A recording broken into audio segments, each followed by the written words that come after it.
Assalamualaikum warahmatullahi wabarakatuh. Perkenalkan, kami dari mahasiswa KKN Universitas Andalas yang ditempatkan di Kubu Dalam Parakaraka, Kota Padang. Pada video ini kami akan menyampaikan tentang mitigasi bencana. Apa itu mitigasi bencana? Daripada penasaran, mari kita simak videonya.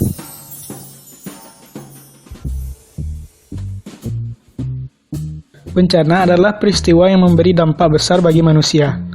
Sedangkan mitigasi bencana yaitu usaha-usaha untuk meminimalisir dampak bencana tersebut.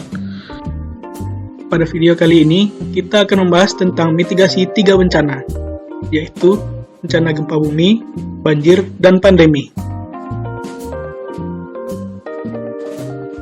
Indonesia terletak di Ring of Fire atau cincin api Pasifik, yaitu daerah rawan yang terjadi letusan gunung berapi dan gempa bumi yang mengelilingi lempeng Pasifik. Hampir semua wilayah Indonesia termasuk ke dalam wilayah cincin api Pasifik ini. Hal ini adalah satu alasan kenapa gempa bumi kerap terjadi di Indonesia termasuk Kota Padang. Lalu apa yang perlu kita lakukan dalam menanggulangi gempa bumi ini? Yang pertama, ketika membuat infrastruktur, kita harus memperhatikan ketahanannya terhadap gempa bumi. Kedua, kita memperhatikan jalur evakuasi yang telah dibuat oleh pemerintah. Contohnya itu arah jalur evakuasi dan batas tanda zona aman tsunami. Kemudian kita harus mengikuti simulasi evakuasi dari pemerintah jika ada dilakukan. Lalu apalagi yang bisa kita lakukan sebagai masyarakat umum? Yang pertama, menyiapkan rencana penyelamatan diri. Misalnya, satu keluarga berjanji untuk evakuasi ke suatu tempat tertentu. Yang kedua, mengingat langkah penyelamatan diri. Jika kita berada di dalam rumah atau gedung, yang kita lakukan adalah lindungi kepala dengan bantal atau helm, matikan kompor dan listrik, hindari kaca, genteng, dan benda-benda yang bisa terjatuh, jangan menggunakan lift, dan gunakanlah tangga darurat. Jangan berdiri di dekat tiang atau pohon. Jika tidak memungkinkan keluar, pergilah ke sudut ruangan. Jika berada di kendaraan, pinggirkanlah kendaraan dan berhenti terlebih dahulu.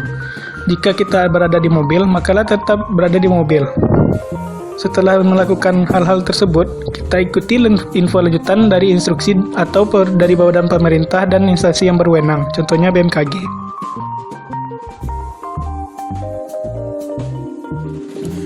Banjir adalah genangan air dalam jumlah yang besar yang terjadi di suatu daerah. Apa yang bisa kita lakukan untuk menjaga banjir ini? Pertama, membawa sampah pada tempatnya. Rutin membersihkan saluran drainase atau selakan. Rutin membersihkan halaman rumah. Kemudian mempunyai taman di rumah untuk menambah daya serap tanah. Dan kita bisa memasang lubang biopori di dekat pohon atau di halaman rumah. Jika banjir terlanjur terjadi, apa yang harus kita lakukan? Pertama, hindari berjalan di dekat saluran air agar tidak terjatuh. Kemudian mematikan aliran listrik dan mengamankan barang berharga ke tempat yang lebih tinggi.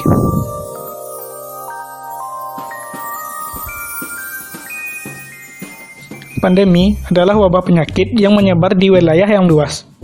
Apa yang bisa kita lakukan untuk mitigasi pandemi ini? Yang pertama, ikuti dan jaga 5M, yaitu memakai masker, menjaga jarak, mencuci tangan, menjauhi kerumunan, dan mengurangi mobilitas. Yang kedua, memelihara gaya hidup sehat, yaitu pola makan yang sehat dan aktif berolahraga. Menjaga istirahat dan tidur yang cukup. Dan yang terakhir, menjaga kesehatan mental. Demikian video ini kami sampaikan, semoga bermanfaat. Jika ada salah, mohon dimaafkan. Jangan lupa like, komen, dan share. Assalamualaikum warahmatullahi wabarakatuh.